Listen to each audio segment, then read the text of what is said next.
Afternoon, everyone. As you can see, we got some snow, finally.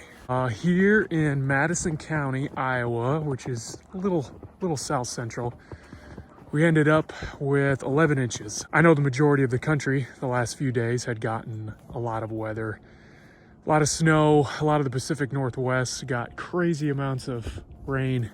They're dealing with mud and landslides and stuff like that. So I'm definitely happy we got snow and not crazy amounts of rain, but this will definitely help our water table.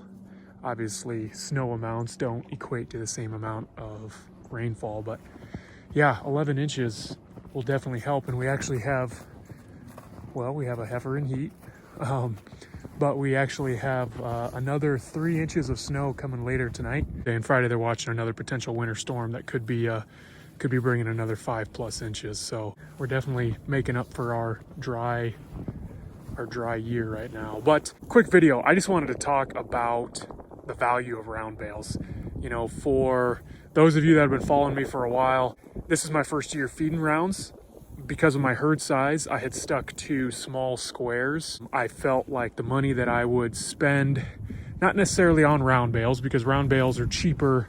You know, at the end of the day, I think this weight of round bale saved me about $100 worth of small squares. So in order to get the same amount of small squares, and I was factoring in waste of this round bale, in order to get the same amount of hay out of small squares, it would have cost me another $100. So, you know, I did 8 round bales this year. That's $800 theoretically that I could save, or hopefully will save. So economically, round bales made sense. But for me to get round bales was one of the reasons why I held off for so long.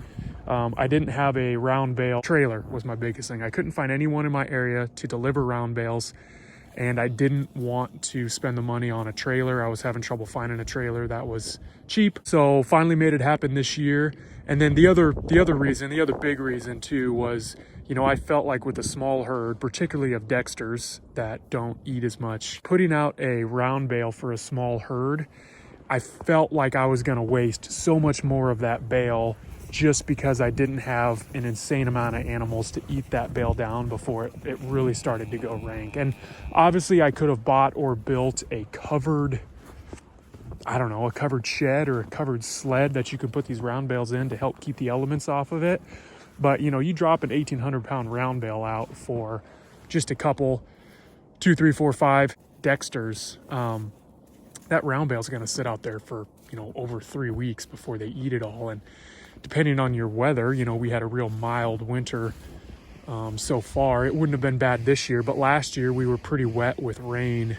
You know, that round bale would have definitely lost a lot of quality pretty quickly. There would have been a lot of waste. So what I'm getting at is that round bales definitely have their place. I'm so thankful that our ranch has finally reached the point to where it makes sense because of our herd numbers to feed round bales. Feeding small squares comes with its own set of challenges. So the biggest one is the fact that, you know, you want to keep condition on your cattle all winter. And because you're going to be heading into spring, you're going to be heading into the breeding season. And if those animals just aren't healthy because they were struggling to keep their weight on all winter, your conception rates are going to be pretty low. Animal health is going to be pretty low.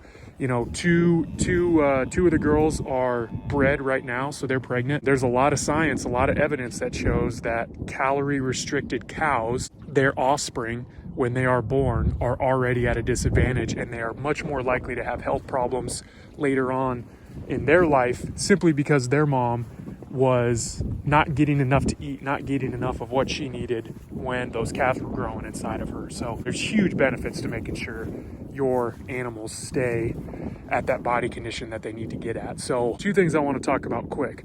One is, as you can see, I have a bale ring. Those of you that watched my last video that I released just a week or so ago, I didn't have a bale ring. I was lulled into that false sense of this is what winter's like. And I seem to go through this every year in Iowa. Winter seems to be coming later and later. I know it's doing that nationwide. You forget just how cold and how brutal winter can be when November, December, it's high 40s, sunny, there's no snow on the ground. You start to think, you know, this is colder than the rest of the year, but it's still not going to be a bad winter. You know, when I put that round bale out with no bale ring, I was thinking that this was going to be winter, and the cows got 7 days out of that. Yes, there was waste. I had a decent amount of stuff that was on the ground I had to kind of flake out, but the cows were able to get 7 days out of that with no bale ring. However, with this weather coming in, I decided to purchase a bale ring, and boy, I'm glad I did, just because the weather would make them want to bed down in this stuff a lot more. They would spread that bale out a lot more, just looking for their favorite stuff. A lot more of it would be covered up by snow, thus either making it harder for them to find, or they would accidentally be walking all over it because they weren't aware that that hay was underneath that snow, and then they were essentially ruining all that hay. So factor in the moisture, snow, cold, stuff like that, and a bale ring definitely is worth the expense. So I mean, it was $400, $420 for a bale ring. I know you can find this stuff used. Me, classic, I don't need it, and then all of a sudden I need it. So I looked for 2 days locally to see if I could find a used bale ring. Couldn't find anything, so I just ended up buying it new. It's an expense, but obviously the $400 will pay for itself again, theoretically, in 4 round bales. I mean, feed out 4 round bales, I saved $400 worth of small squares, and I paid for that bale ring. So that brings up the last point I want to talk about real quick, and that's the other benefit to round bales is the animals can basically self-regulate what they need. You know, again, a mild winter, it's really tough to figure out how much you need to be feeding the girls, because cattle have all sorts of that, you know, lower critical temperature to where they start burning their body weight just to maintain. That could be anywhere from 32 degrees. You know, this time of year with snow, we're looking at 18 degrees. Anything below 18 degrees, you kind of really have to start thinking about, and that's being dry, you know, a dry winter hair coat, but anything below 18 degrees Fahrenheit, you really have to start looking at feeding an extra 1% more feed per animal just to keep them at that baseline. So, you know, if you're trying to keep a body condition score of 5 on your herd, and you're getting into that lower than 18 degrees Fahrenheit, and you're feeding the amount of hay per day at 3% of their body weight or 2% of their body weight, depending on your class of animal, you know, you really have to start looking at upping that percent. Now you're at 3.5%. Now you're at 4.5%. Now you're at 5%. And it's really tough to do when you are feeding small squares, because, you know, I'm literally deciding how much hay to bring out, and then I have to watch. So, okay, the next day I come down, there's 0 hay left over, and the animals are yelling at me. Okay, I didn't feed enough.